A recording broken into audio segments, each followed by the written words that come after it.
Welcome Dr. Nuzhat Khan, founder CEO of BlueNet and former Director General, National Institute of Oceanography, to discuss the environmental, social, and governance aspect of HSE management. So, I would like to call Dr. Nuzhat Khan. Please come. Have it done.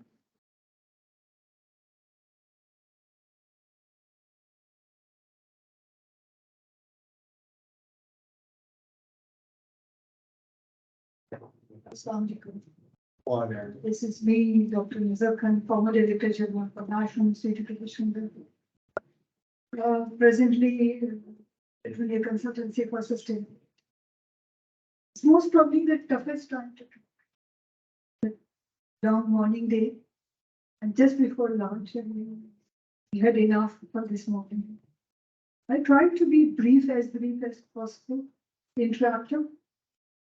इस बेरे नींद बनाने का सबसे अच्छा तरीका है कि बातें करें तो आपके साथ थोड़ी सी डिस्कशंस तो बहुत शुक्रिया शम साहब and Asim sir for inviting me and providing me an opportunity to talk my most passionate subject, sustainability and ocean sustainability. मेरे पास कोई है या very interestingly the ESG is coming up very quickly. Before we call it corporate some things like community-based activity. But at present, the business is not enough to provide job and doing some like well-being. It's not enough. But this time, ESG means in what ESG means is when you're doing business, you have to incorporate price for environment, prices for social well-being, and together with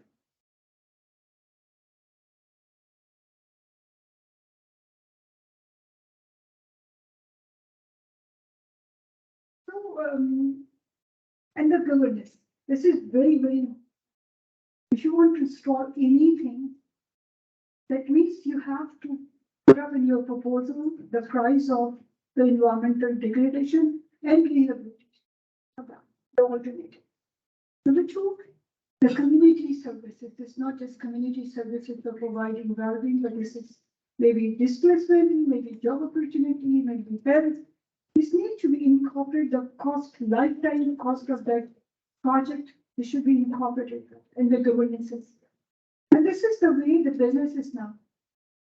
This is the time, this is not the business as always, it's changing a lot. And word over, the most buzzword or maybe most concern things is ESG, social environmental governance. This is very environmental governance.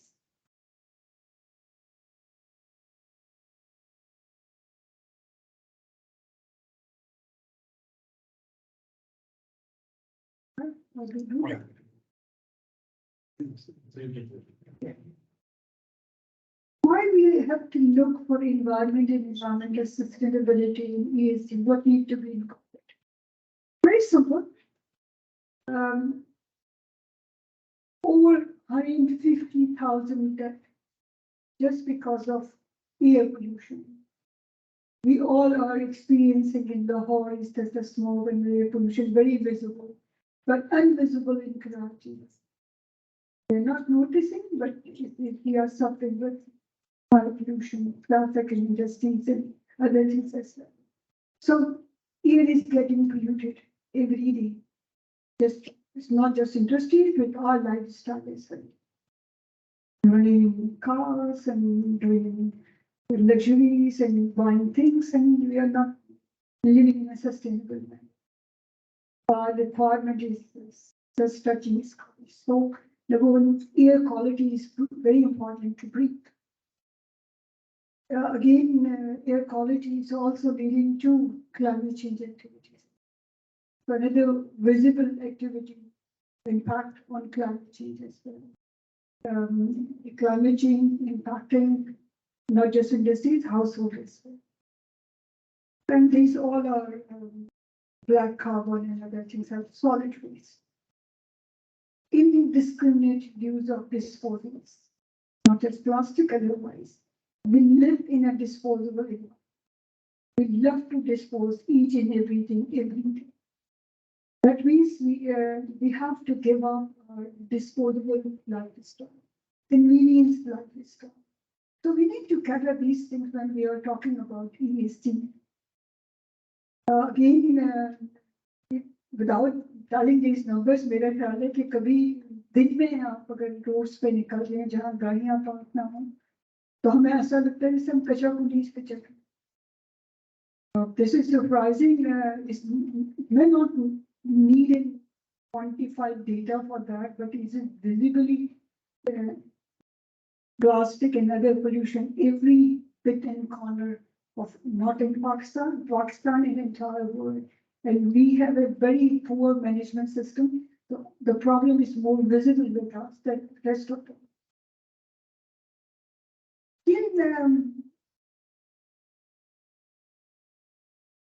The freshwater crisis, the water, is not just the scarcity of water, the limitation of the water availability, but the quality of water is also a problem. These water, you see this, if you're trouble, we are not buying water, we are buying waste. This is our living stock. If you are buying waste, that means we are going nowhere. अगर आप कुछ अर्से पहले देखें तो हमारे tap waters में clean water, अगर आप बाहर चले जाएं वहां पे, इवन तो दे अफोर्ड टैप वाटर्स, बट उनके टैप्स में रनिंग वाटर जो है वो क्लीन ड्रिंकेबल वाटर है. तो मैं हमेशा जब सस्टेनेबिलिटी की बात करते हैं और पोल्यूशन की कंट्रोल की बात की जाती है, प्लास्टिक कंट्रोल्स की बात है, एक छोटा सा सोल्यूशन थे इस पेट बॉटल से निजात पाने का या इसको मिनिमाइज करने. हर मीटिंग में, it's not the only meeting, it's maybe 50 look around, it means 50 institutions I'm addressing to. If we're able to motivate or convince government to do the treatment at source, drinking water पहले होता था, अब क्यों नहीं होता? हमारे taps में clean water क्यों नहीं है? हम क्यों पेट बॉटल्स खरीदते हैं?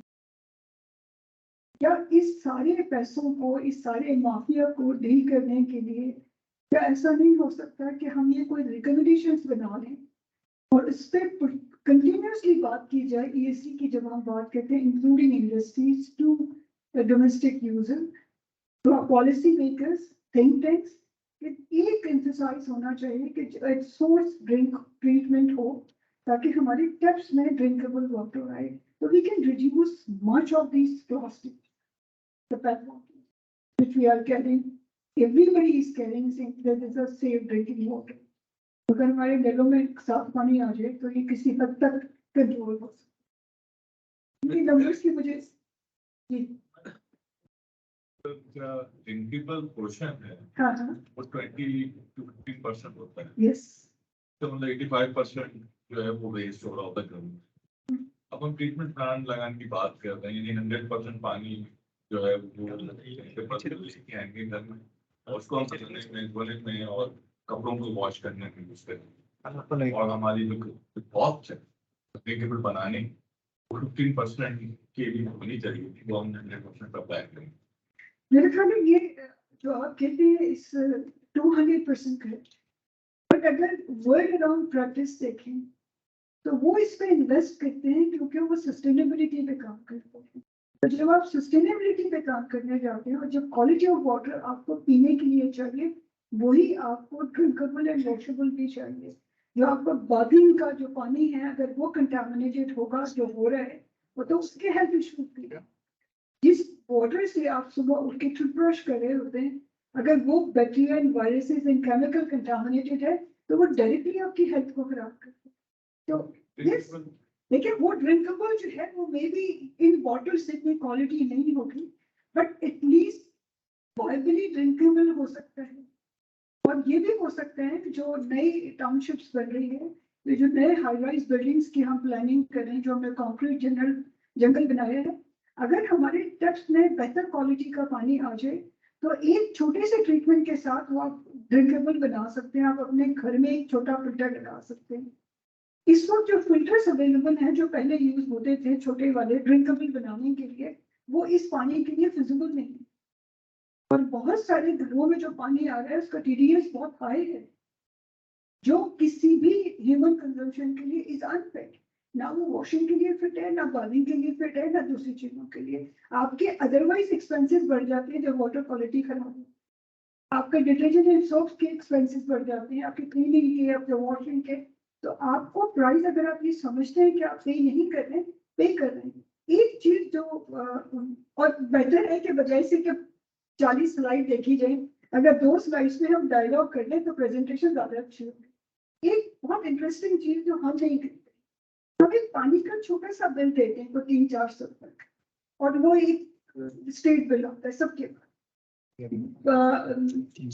ऑस्ट्रेलिया तो मुझे 2 दफा शावर लेने की बड़ी बहुत हमारे यहाँ जो हमारी घर की काम वाली है वो टैप खोल के और सारा दिन रन करते हैं।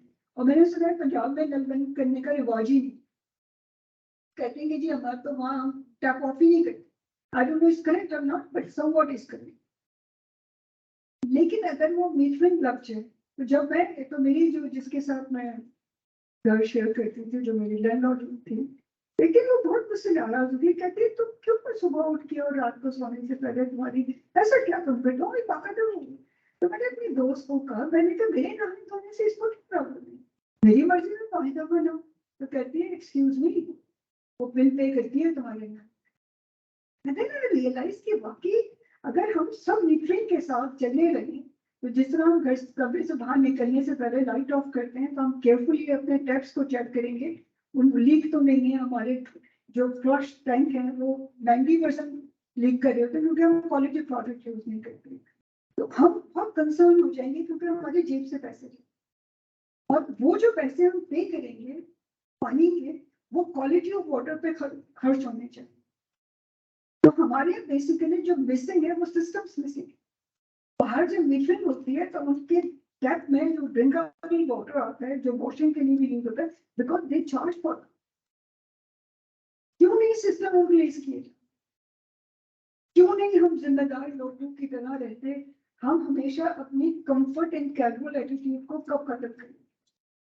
जब पहले जमाने में लोग रहते थे तो वो इतने कैजुअल, इतने कंफर्ट लाइफ नहीं होती थी। वो घर से बाहर निकलते थे, अपने बर्तन, अपने थैले, अपने पॉट साथ लेके निकलते थे। हम क्योंकि कन्वीनियंस इतनी है तो हमें बॉदर ही नहीं कि ये बॉटल खरीदेंगे, एक गिलास पानी पियेंगे, एक बॉटल उठा लेंगे, खिड़की गाड़ी के बाहर फेंक देंगे। This is wrong, very. तो we need to develop, and जो ESG की जब हम बात करने जाते हैं वो बहुत दूर की बात है। तो बेसिक स्टेप जब तक हम नहीं लेंगे, मुझसे कोई ये कहे कि जी पेट बॉटल खरीदे बंद कर दो, तो मेरे पास कोई चॉइस नहीं है कि मैं गाड़ी रोक के अपनी बॉटल को रिफिल करूं। वो चॉइसेस लानी बहुत जरूरी। This is very important. अगर आप बात करें और लॉन्ग टर्म प्लानिंग की बात करें, जैसे हम सीपेट की बात करते हैं, तो even though is not very relevant at this moment, China ने 50 साल मेहनत की है सीपेट के साथ। हमारे लिए वो सरप्राइज है। हम आज भी सरप्राइज है कि हम इस सीपेट का करें क्या, but they work for 50 years। तो नेशन डेवलपमेंट के लिए 50 साल 100 साल की प्लानिंग होती है, आज की नहीं। और आज की जब प्लानिंग होगी तो हर टेबल पर 2 पैट बॉटल्स रखी होंगी। This is for life. So again waste का तो जितनी बात की जाए, चाहे वो लिक्विड वेस्ट हो, एफ्लुएंट्स हो, एयर क्वालिटी हो, वाटर क्वालिटी हो, we are in a chaos। जिसका जो भी विचार है। एक और वेरी इंटरेस्टिंगली, शायद मेरी बातें थोड़ी सी वेट भी हो सकती है, जब सिस्टम इनरेगुलेटेड या अनरेगुलेटेड होते हैं, अनमैनेज्ड होते हैं, तो माफिया इन्वेट करते हैं। और एक दफा माफिया इन्वेट कर ले तो उसका निकालना आसान है। कल एक हम मीटिंग में थे तो उन्होंने यही कहा, मैंने कहा सबसे आसान तरीका है माफिया को उसके इंटरेस्ट के साथ बिठा दो, अब उसको निकाल दीजिए, उसके साथ नेगोशिएट करें, क्योंकि उसको आदत है अनरेगुलेटेड अनचेक प्रॉफिट कमाने की, वो आपके साथ नहीं आएगा। जब सिस्टम आप बनाते हैं और क्लैप्स इसलिए हो जाते हैं कि जिन लोगों को आपको टेबल पे बिठाना चाहिए आप उनको एक्सक्लूड करें, तो एक रिपल्शन शुरू हो जाती है, डायलॉग, अनएक्सेप्टेंस। तो बेहतर ये है कि जिनको आप समझते हैं कि जी इनको निकालना है तो उनको सबसे पहले सिस्टम में डालो properly, politely, and then try and develop a system. इसके सिवा कोई चारा नहीं है ये मीटिंग सेमिनार चीजें, लेकिन अगर सोल्यूशन ढूंढे तो इन बातों को हम कुछ नहीं कर सकते। मैं बातें करती हूँ या लिखती हूँ, आप लिखना शुरू करें, जिसकी जो कैपेबिलिटीज एंड कैपेसिटी है उसको वहां पे लिखें, बात करें, डायलॉग करें, मेंटोरिंग करें, शायद किसी डिसीजन मेकर तक सेंसिटिविटी क्रिएट हो जाए और चीजें इंप्रूव हो जाए। So again, forest cover is reduced every day क्योंकि हमारा जो lifestyle है, we love living in urban center. अभी मैं थोड़ी देर में आपको बताती हूँ कि ये urban center किस तरह डेवलप हो रहे हैं पाकिस्तान। फिर हमारा बहुत सारे environmental degradation, ecosystem, biological diversity threat पे है, endangered species। अभी शहरों में मेरा ख्याल है शायद कुछ लोग ऐसे होंगे जिन्होंने तितलियां, बटरफ्लाइज और वो बीजल्स एक्सपीरियंस। हमारे घरों में ये सारी चीजें होती थी, फ्रॉक्स घूम रहे होते थे। अब रियली कहीं किसी के घर में ये चीजें हमारे साथ वो क्रिएचर्स जो है वो इंडेंजर या जाने शुरू, हम सिर्फ ह्यूमंस के साथ रहना पसंद करते हैं। पर दूसरी कम्युनिटी जो है वो हम every day just push ecosystem disturbance a lot.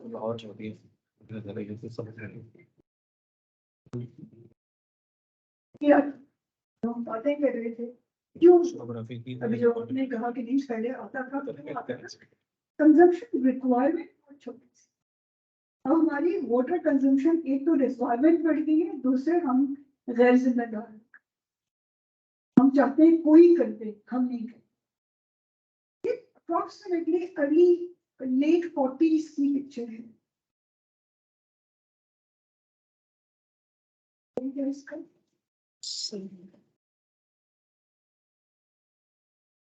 47-45 Karachi में ये हो 50-70 years में अगर आप पूरी दुनिया में से कभी उठा के देख लो आपको ये पिक्चर शायद ये 40s की बात है, ये 60s की बात है, एंड देन 70s में आके ये हुआ, एंड देन 80s 90s में ये था, 2000 में ये है, 2016 तक की पिक्चर है, 22 की पिक्चर अभी शायद मेरे पास नहीं है, बट मुझे जरूरत नहीं है उसकी क्योंकि कराची निकल गया कराची। जब आपका अर्बन माइग्रेशन एंड पॉपुलेशन का स्ट्रक्चर ये हो जाएगा तो ये कैसे मैनेज होगा, चाहे वो वेस्ट हो, एयर क्वालिटी हो, वाटर क्वालिटी हो, रिक्वायरमेंट हो, यूजेज हो, डिस्पोजल हो, इस सिचुएशन में हम बैठेंगे। और ये पिक्चर भी कुछ 8-10 साल पुरानी है। Is it alarming?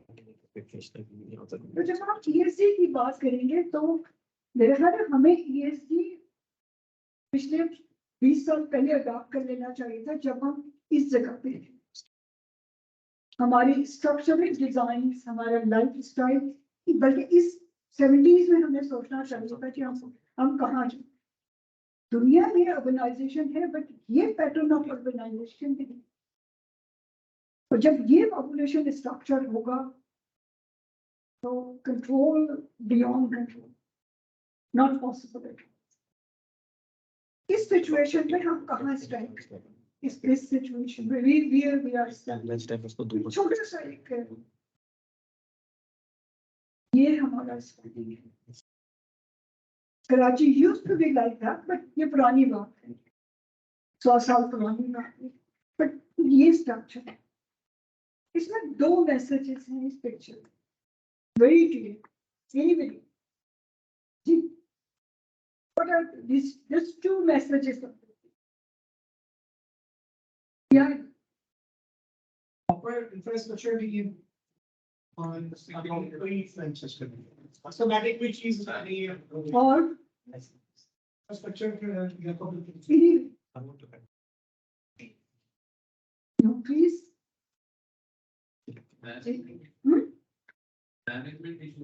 Management issue है और behavior very important. ये क्या रिफ्लेक्ट करता है कि our behavior we can't stand a single line. It's not just managing is, it's a lot of traffic are there, but unmanaged traffic is that there. ये हमारा basically this is B, R8. दुनिया में traffic बड़ा है, but ये chaos नहीं. This chaos is just because of our efficiency. वो ठीक है, इसको गवर्नमेंट ठीक करे. आप एक स्ट्रेट लाइन में चलाइए, ट्रैफिक ठीक से चले. का ज्यादा. This is us. This is we, Pakistan. A chaotic, casual attitude. We can't stand in one line. We can't manage ourselves. अगर ये मैनेज हो जाए, अच्छा इस chaos में एक तो lot of congestion, तो obviously आपका जो emissions हैं वो multiply by several order of magnitude, plus आपका health impact, हॉर्न चीजें, pollution, I mean, तो क्या इसको improve करने के लिए किसी इंफ्रास्ट्रक्चर की जरूरत है, किसी सिस्टम की जरूरत है? I don't think so. We have to discipline ourselves only. अपने आप से प्रॉमिस चाहिए, that's all. That's all. जरूरी नहीं है कि पुलिस वाला आके आपको 500 रुपीज का चालान करे तो आप फिर ट्रैफिक लाइट पे या इस तरह की, ये तो ट्रैफिक लाइट भी नहीं है. So this is that discipline ourselves without investing, without managing anything. We need to manage ourselves. So we are not a good manager for us. और जब अपना मैनेजमेंट नहीं है तो ऑब्वियसली हम ही इम्प्लीमेंटर बनते हैं, पॉलिसी मेकर्स बनते हैं, हम ही जाके आगे सेमिनार्स चीजों में बात करते हैं, क्योंकि हम खुद मैनेज नहीं है तो हम किसी मैनेजमेंट को ठीक से इम्प्लीमेंट कर नहीं पाते. So जब ये है और ये अभी रिसेंट पिक्चर है तो इसके बाद करना चाहिए. जो मैंने वो अर्बन स्क्रॉल दिखाया कराची का, तो जरा से इसको आप अगर कागज पेन से लेके कैलकुलेट कर लें, हर ह्यूमन को approximately 18,000 kg of carbon of oxygen emit करता है पर ईयर. एक ह्यूमन जो है वो इतनी कार्बन डाइऑक्साइड जो है वो इमिट कर रहा है, जो कि ग्रीन हाउस गैस है, और वो पर ईयर इमिट करता है. इसको न्यूट्रलाइज करने के लिए आपको प्लांट्स, एक ह्यूमन की ऑक्सीजन को न्यूट्रलाइज करने के लिए आपको कितने प्लांट चाहिए जरा कैलकुलेट करना. एक मैच्योर ट्री जो है वो 22 kg कार्बन डाइऑक्साइड जो है वो न्यूट्रलाइज कर सकती है. इसकी ये सिमुलेशन कैपेसिटी. अगर एक आदमी को अगर आप 22 से डिवाइड कर दीजिए जरा काइंडली, कोई मेरे लिए 20 से कर दें 900 सॉरी, 20 है तो 900. एक इंडिविजुअल को 900 प्लांट्स चाहिए. कराची की पॉपुलेशन से, फिर पाकिस्तान की पॉपुलेशन से, फिर वर्ल्ड पॉपुलेशन से मल्टीप्लाई कर लीजिए कि कितने प्लांट्स, नंबर ऑफ प्लांट्स सिर्फ हमारी कार्बन डाइऑक्साइड न्यूट्रल करने के लिए चाहिए. हमारी लग्जरीज में ओनली और कार्बन डाइऑक्साइड न्यूट्रल किया. जरा सा इसको थोड़ा सा एक टेक होम मैसेज की तरह कि अगर हम इस पॉपुलेशन ट्रेंड्स पे जा रहे हैं तो हमें सिर्फ इंडस्ट्रीज को कंट्रोल की जरूरत नहीं है, अपने आप ही कंट्रोल की जरूरत है. जापान में लॉन्ग टाइम बैक मैंने ये जाना कि वहाँ हर बच्चे के लिए प्लांट लगाना जरूरी है. I learn that. क्या हमें से कोई ये प्रैक्टिस करता है? तो this is 900 trees for per human. Approximately 7 billion plus population है. क्या ये फॉरेस्ट कवर है? क्या कराची का इतना फॉरेस्ट कवर है कि ह्यूमंस की खाली कार्बन डाइऑक्साइड न्यूट्रल कर सके? Okay, slide show. Issue 1. Number 2, हमारा जो लाइफस्टाइल है, we live in a 150, पहले तो 150 का भी नहीं होता था, मेरे ख्याल 300 प्लस के जो हाउस होल्ड यूनिट होते थे, वेन्यूज कहलाते थे, कुछ कोठियां कहते थे, कुछ बड़े साइज की प्राइस था, वो छोटे हो गए क्योंकि अफोर्डेबिलिटी कम हो गई. तो एक अप्रॉक्सीमेटली 200 और 300 का जो अकोमोडेशन का जो पोर्शन हो गया था, उसमें कंबाइंड फैमिली में मैक्सिमम 15 से 20 लोग हैं. इससे ज्यादा लोग एक घर में नहीं रहते. वो जो घर का डिजाइन होता था, it was design for proper ventilation, day light provision and very ventilated. और उस वक्त आपके इलेक्ट्रिकल अप्लायंसेस का इतना यूज नहीं था. ना एलिवेटर्स होते थे, ना एयर कंडीशनिंग इतनी पॉपुलर होती थी ना गाड़ियाँ, तो but these spaces converted to multi-story. Initially in 2005 it was allowed for 5 stories and then it's increased. अभी जो permission दी गई है वो 100+ stories is allowed to build जो पहले apartment. That means वो portion जो plot था 300, 400, 1000 गज का वो convert हो गया. मेरी अगर आप 10 story कर रहे हैं और हर floor पे आजकल 10-10, 15-15 फ्लैट बना लेते हैं, अगर आप 5 से भी मल्टीप्लाई करके उसको 10 स्टोरी से मल्टीप्लाई करें तो अप्रोक्सीमेटली 500 हाउस होल्ड यूनिट बनते हैं एक, और हर घर में अगर 4 लोग भी रहते हैं तो 500 मल्टीप्लाई, थोड़ी सी स्टेट्स अगर आप देख लें तो आपको ज्यादा इंटरेस्टिंग लगेगा. 500 मल्टीप्लाई बाय 4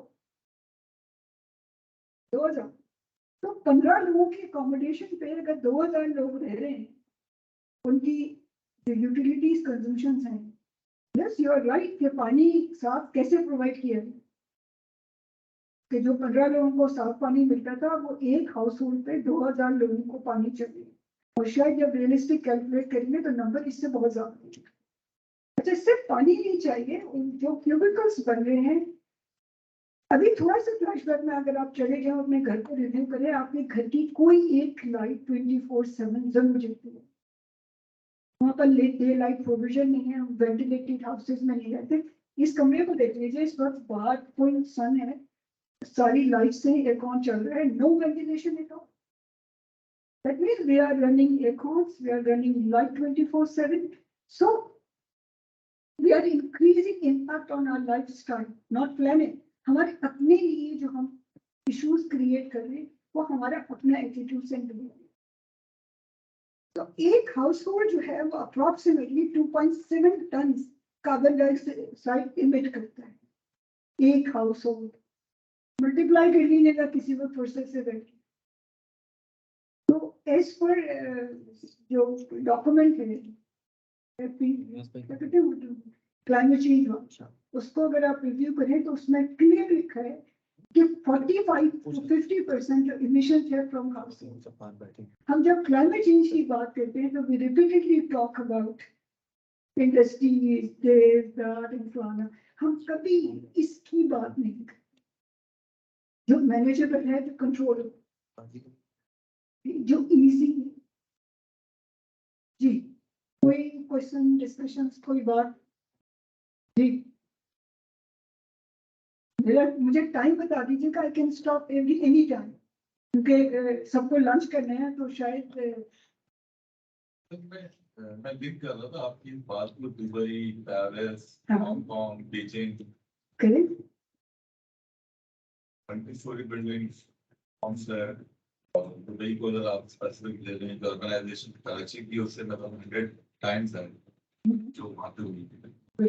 आपकी जो न्यू वर्ल्ड या जो नया, मतलब वो जो जा रहे हैं, क्या मतलब वहाँ पे भी कोई नहीं सोच रहा. कहना कराची तो थर्ड वर्ल्ड कंट्री के अंदर एक सिटी, मगर अगर आप देखिए कितनी चीज यही मल्टी स्टोरी बिल्डिंग, मतलब हम तो खैर आइकॉन एक बना दें तो दुनिया में ये मल्टी स्टोरी बिल्डिंग का कॉन्सेप्ट सारी बिग सिटीज का है. इसलिए इस पर हमने ये ऑक्सीजन वाली जो बात है, इसको कैसे कैटर कर. देखिए हम जिस सिचुएशन में, that is totally different situation. अगर आप इस अर्बनाइजेशन को देखें और जो स्काईस्क्रेपर्स बना रहे हैं और हाई राइज बिल्डिंग्स बना रहे हैं, कहते हैं वर्टिकल डेवलपमेंट हो रही है, horizontal development, right. Basic concept इसका ये था हॉरिजॉन्टल डेवलपमेंट का कि वो कहते थे कि जी ग्रीन एरिया को कंटेन करें और हाई राइज बनाओ. Then put the green area, क्योंकि पॉपुलेशन तो बढ़ रही है. अगर आप पूरे वर्ल्ड पॉपुलेशन का रिकॉर्ड देखें तो जितना 100 ईयर्स में जो पॉपुलेशन इंक्रीज हुई है वो पूरी दुनिया में, हमने जो दुनिया, फिर वो हम थोड़ा सा बातें करने के लिए एक्चुअली चीजें बहुत सारी जगह. अगर आप एक छोटी सी और स्पेक्स को देख लें तो दुनिया को इस बड़े में कितने मिलियन ईयर्स में, 10 मिलियन, राइट. 10 बिलियन ईयर्स और डेवलपमेंट में कितने ईयर्स हुए जब हमने मोबाइल का इस्तेमाल, गाड़ी में घूमना, जहाजों में चलना शुरू किया, इसको कितना अर्सा हुआ? 100 ईयर्स। जो इंडस्ट्रियल रेवोल्यूशन आया है वो 60s में, उससे पहले नहीं था। तो अगर आप 60s को चलिए और अर्ली कर दें, 50s में बात कर दें, जो एक्चुअली इंडस्ट्रियल रेवोल्यूशन जो मास प्रोडक्शन की बात की है वो जस्ट 60s की बात है, उससे पहले नहीं था। उससे पहले इन्वेंशन पे थे, चीजें बनी नहीं। तो हमने जो बेसिकली जो इंडस्ट्रियल रेवोल्यूशन की बात की है वो 60s की। आप 50 कर लीजिए, 50 साल कर लीजिए, 50,075 ईयर्स, 100 ईयर्स कर देते हैं। अगर आप उसको रेशियो एंड प्रोपोर्शन निकालें 100 बिलियन ईयर्स और 100 ईयर्स का, फ्रिक्शंस ऑफ सेकंड्स बनते हैं। तो ह्यूमन ने क्या किया, फ्रिक्शंस ऑफ सेकंड्स में दुनिया में नक्शा बदल कैलकुलेट कर लीजिएगा जाके कि आप नेट से निकाल दीजिएगा कि जी ये टोटल अर्थ लाइफ है 10 बिलियन ईयर्स, 100 ईयर्स में हमने ये किया है। और उसका अगर आप रेशियो प्रोपोर्शन निकालें कि कितना परसेंटेज बन गए तो फ्रिक्शंस ऑफ सेकंड बन गए। तो ह्यूमन ने फ्रिक्शंस ऑफ सेकंड में दुनिया का नक्शा बदला। वेरी इंटरेस्टिंग है, करके देखिएगा।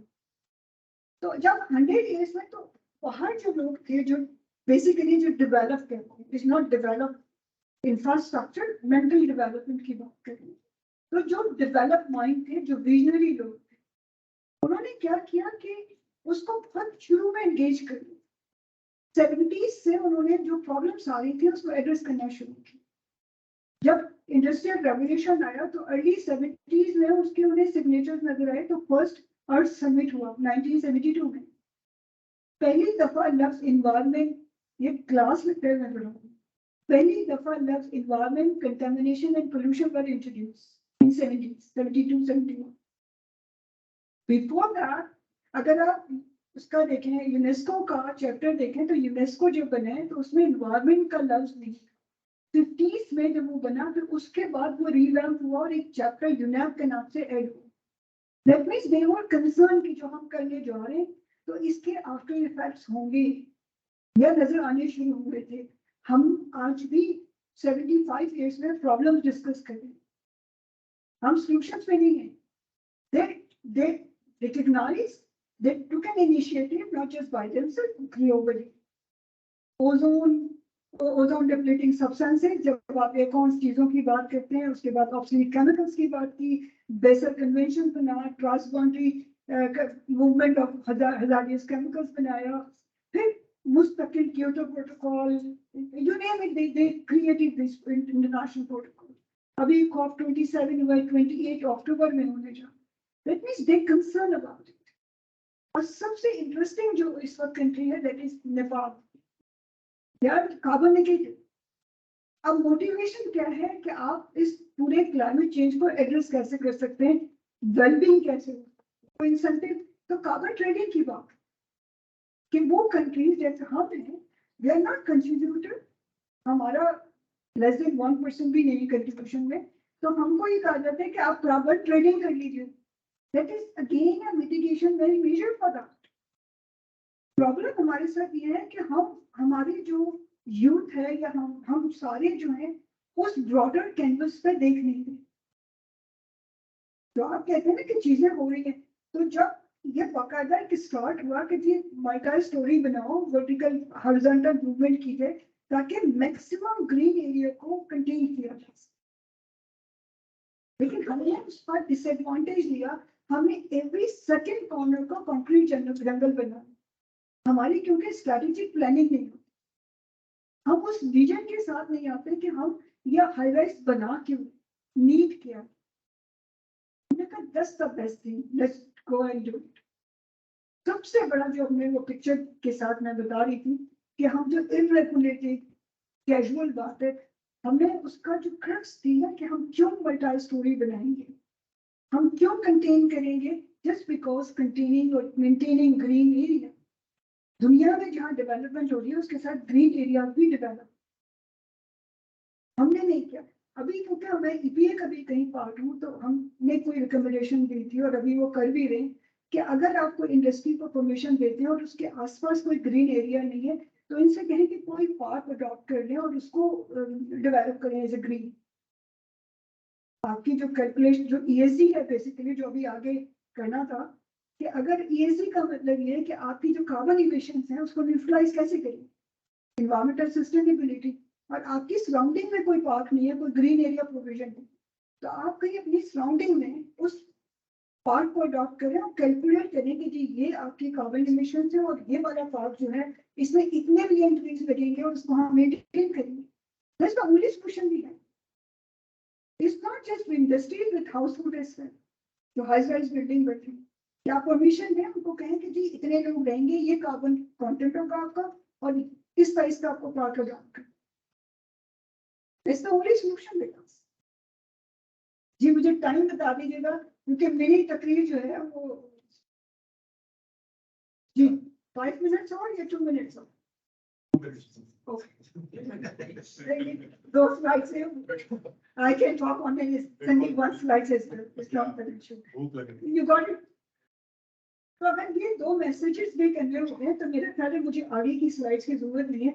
एक जो मेरी जरा थोड़ी फेवरेट सी चीजें हैं कुछ इसकी जरूरत नहीं है कुछ दिखाने की, ये सारी आपको पता है। तो मैं क्योंकि ओशन से ताल्लुक है तो इस सारी हमारी जो बीट्स एंड एक्स हैं तो हम बेसिकली अपना फ्यूचर एसेट को स्टेक पे रखते हैं। Ocean is basically future. एक स्टैट्स ये कहती है कि जो हमारी पॉपुलेशन हम अराउंड द ग्लोब इसकी जो रिक्वायरमेंट है उसकी 4 डिफरेंट और प्लैनेट्स चाहिए इसी इक्वल रिसोर्सेज के जब हमारी नीड एंड रिक्वायरमेंट होगी।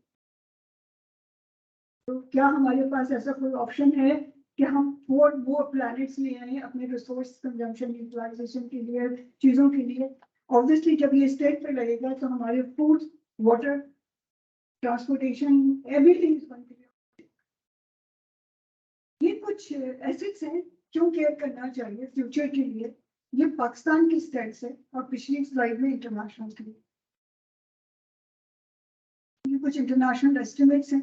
1.5 ट्रिलियन वैल्यू से ज्यादा ऑफ ओशन जो है 21 ट्रिलियन सर्विसेज प्रोवाइड करता है। ये एम्प्लॉयमेंट फिशरीज में 1.8 मिलियन, ये आपकी अप्रॉक्सीमेटली जो रेवेन्यू ट्रांसपोर्टेशन के साथ ये ओवरऑल वर्ल्ड फिशिंग पॉपुलेशन है, मरीन फिशरीज है और ये आपके मैंग्रोव का एरिया है और प्लस आपकी जो टूरिज्म है ऑयल के बाद जो सबसे बड़ा रिसोर्स है इकोनॉमिक वो टूरिज्म। दुनिया की सबसे बड़ी जो रेवेन्यू जनरेशन है वो टूरिज्म है आफ्टर ऑयल बिजनेस। और मैं आजकल मेरी जो ऑर्गेनाइजेशन है वो एक प्रोजेक्ट कर रही है, ये देखें, ये is the biggest portion for coastal in tourism and it's contributing approximately a quarter of the world economy, 26%.